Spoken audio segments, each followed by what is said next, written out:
10 ঘন্টা পায়ে হেঁটে সিদ্ধেশ্বর কপিল আশ্রমে পৌঁছে পুজো দিলেন শিব ভক্তরা।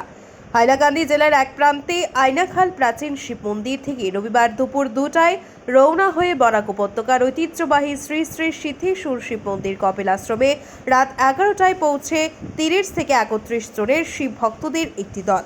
আজ শ্রাবণের দ্বিতীয় সোমবার, তাই অনেকেই সেই পুণ্য জন্ম মাসে মহাদেবের আরাধনায় উন্মাদ হয়ে উঠতে দেখা যায় সর্বত্র। যা বরাক উপত্যকার সবকটি শিব মন্দিরে চোখ রাখলে অগণিত ভক্ত সমাগম চোখে পড়ে।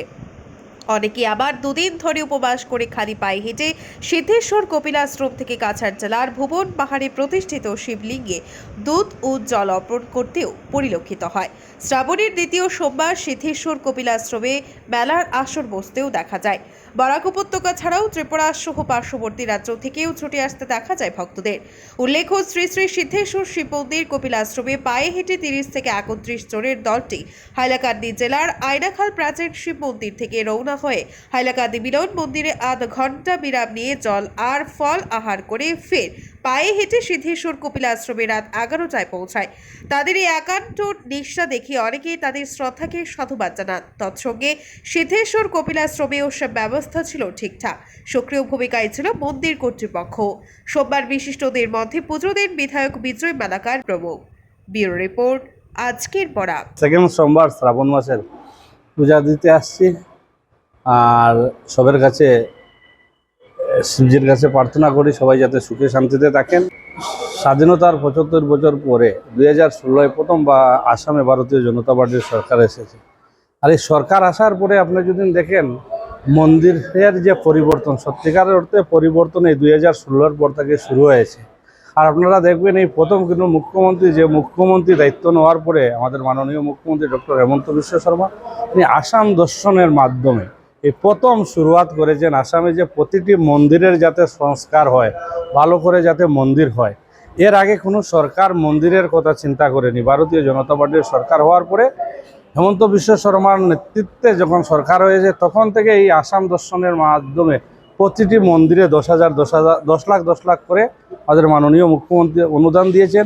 পরবর্তী সময়ে 15 লাখ করে দিয়েছেন এবং আরেকটা কিস্তিতে 3 লাখ টাকা করে দিয়েছেন। আর আজকের এই যে মন্দিরই দেখছেন, এসব মন্দিরেরও পরিবর্তন ভারতীয় জনতা পার্টির সরকার আসার পরে হয়েছে। আমরা জানি বরাকবেলির মধ্যে সবচেয়ে বড় একটা তীর্থস্থান, এখানে নিজে কপিলমুনি এসে এখানে ধ্যান করেছেন আর শিবের দর্শন পেয়েছেন। আর এই জায়গাও দীর্ঘদিন অবহেলিত ছিল, আর ভারতীয় জনতা পার্টির সরকার আসার পরে এই জায়গারও পরিবর্তন হয়েছে, ডেভেলপমেন্ট হয়েছে। আর শিবজির কাছে প্রার্থনা করব যেভাবে মাননীয় মুখ্যমন্ত্রী এবং মাননীয় প্রধানমন্ত্রী মানুষের জন্য কাজ করে যাচ্ছেন, শিবজি যাতে ওনাদেরকে আশীর্বাদ করেন, এভাবে যাতে জনগণের কাজ সেবা করে যেতে পারে।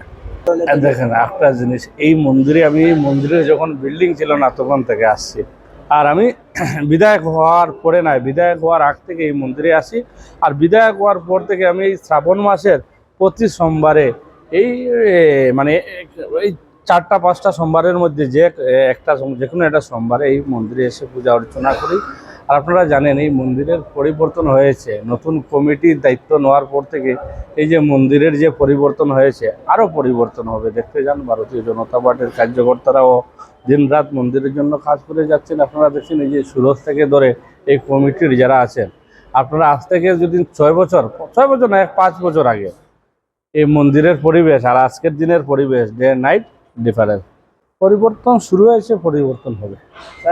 এটার জন্য আমাদের এই বরাকবেলির অনেক সময় অনেক লিডাররা আমাদের মাননীয় মুখ্যমন্ত্রীর সঙ্গে কথা বলেছেন, আর আবারও আমাদের এই সরকার হয়েছে। আর বর্তমানে এই এরিয়া আমাদের বরাকবেলির যে কয়জন ফাউন্ডার আসামের ভারতীয় জনতা পার্টির আসামে, এর মধ্যে অন্যতম একজন আমাদের পরিমল শুক্লবৈদ্য মহাশয়। উনি দীর্ঘদিন বিধায়ক ছিলেন, মন্ত্রীও ছিলেন, আর বর্তমানে উনি দিল্লিতে এমপি হিসাবে শিলচরবাসী ওনাকে বিজয়ী করে পাঠিয়েছে। আর এই এরিয়া নতুন করে ওনার সমষ্টিতে অন্তর্ভুক্তি হয়েছে। আমি আশা করি আমাদের মাননীয় পরিমলদার নেতৃত্বে এখানের যে রেল মন্ত্রণালয় থেকে যেটা ওভারব্রিজের ব্যবস্থা, এখানে সুরজুরজ অনেক সময় অনেক দীর্ঘদিন থেকে এটা নিয়ে মেমোরান্ডাম জায়গায় দিয়ে আসছে।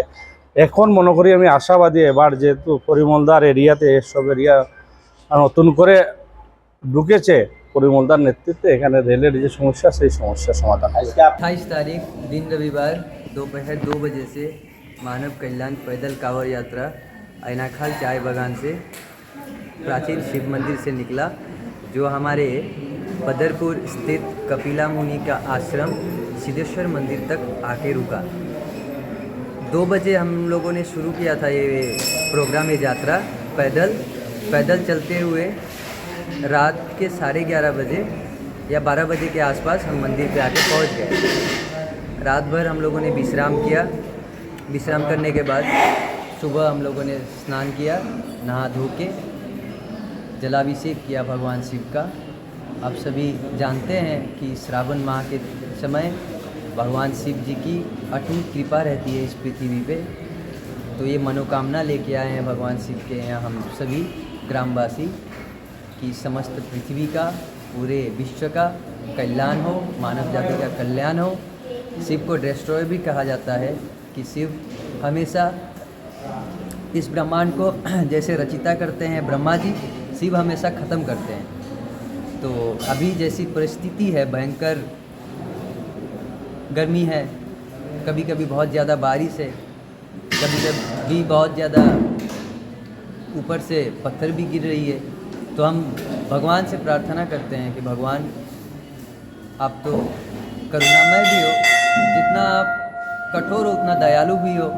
आप विष को भी पी के हजम कर सकते हो। आप अपना दया दृष्टि, करुणा ऐसे ही हम पृथ्वीवासी के लिए बनाए रखें और हमें ताकत और विश्वास दें कि हम आने वाले दिनों में आपके लिए, आपको पाने के लिए आपके हर वो जगह पे जा सके पैदल जहाँ पे आप विराजमान हैं।